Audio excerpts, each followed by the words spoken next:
ಯತ್ನಾಳ್ ಗುಂಪಿಲ್ಲ ಅಲ್ಲಿ ಆ ಥರದ ಚರ್ಚೆಗಳೊಂದಿಗೆ ಹೊರಟಿದೆ ಆ ಪ್ರವಾಸ. ಏನು ಹೇಳಿ ಬಯಸ್ತೀರಿ ಅದ್ರ ಬಗ್ಗೆ? ಇದೆಲ್ಲವಕ್ಕೂ ಕೂಡ ಇತಿಶ್ರ ಆಗ್ತಕ್ಕಂಥ ಕಾಲ ಕೂಡಿ ಬಂದಿದೆ. ಸದ್ಯದಲ್ಲೇ ಇವತ್ತು ರಾಜ್ಯದ ಅಧ್ಯಕ್ಷರು ಯಾರಾಗಬೇಕು ಅನ್ನೋದನ್ನು ಸದ್ಯದಲ್ಲೇ ಗೊತ್ತಾಗ್ತದೆ. ಯಾಕಂದರೆ ಇಡೀ ದೇಶದಲ್ಲಿ 12 ರಾಜ್ಯಗಳಿಗೆ ಮಾತ್ರ ರಾಜ್ಯದ ಅಧ್ಯಕ್ಷರ ಒಂದು ನೇಮಕಾತಿ ಆಗಿದೆ. ಬಹುಶಃ ಬರುವಂಥ ಕೆಲವೇ ದಿನಗಳಲ್ಲಿ ನಮ್ಮ ರಾಜ್ಯವು ಒಳಗೊಂಡಂತೆ ದೇಶದ ಇತರ ರಾಜ್ಯಗಳ ರಾಜ್ಯಾಧ್ಯಕ್ಷರ ಒಂದು ಘೋಷಣೆ ಕೂಡ ಆಗ್ತದೆ. ಈ ಎಲ್ಲ ಸಮಸ್ಯೆಗೆ, ಅದರಲ್ಲೂ ವಿಶೇಷವಾಗಿ ನಮ್ಮ ರಾಜ್ಯದ ಸಮಸ್ಯೆ, ರಾಜ್ಯಾಧ್ಯಕ್ಷರ ಘೋಷಣೆ ಆಗ್ತಿದ್ದಂಗೆ ಬೇರೆ ಎಲ್ಲ ಸಮಸ್ಯೆಗಳು ಬಗೆಹರಿತದೆ. ತುಂಬಾ ನಿರಾಳವಾಗಿ ನೀವು ಕಾಣ್ತಿದ್ದೀರಿ ಆ ಎಲ್ಲ ಚರ್ಚೆಗಳಲ್ಲೂ.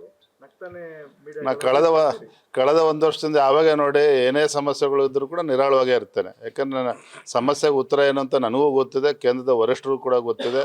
ಆ ಸಮಸ್ಯೆಗೆ ಒಳ್ಳೆ ಉತ್ತರವನ್ನು ನೀಡ್ತಾರೆ. ಏನಪ್ಪ, ಒಳ್ಳೆ ರಾಜ್ಯಾಧ್ಯಕ್ಷರು ಇರ್ತಾರೆ ರಾಜ್ಯದಲ್ಲಿ. ನೋಡೋಣ, ಬರೋದಿಂದಲೇ ಉತ್ತರ ಸಿಗುತ್ತೆ.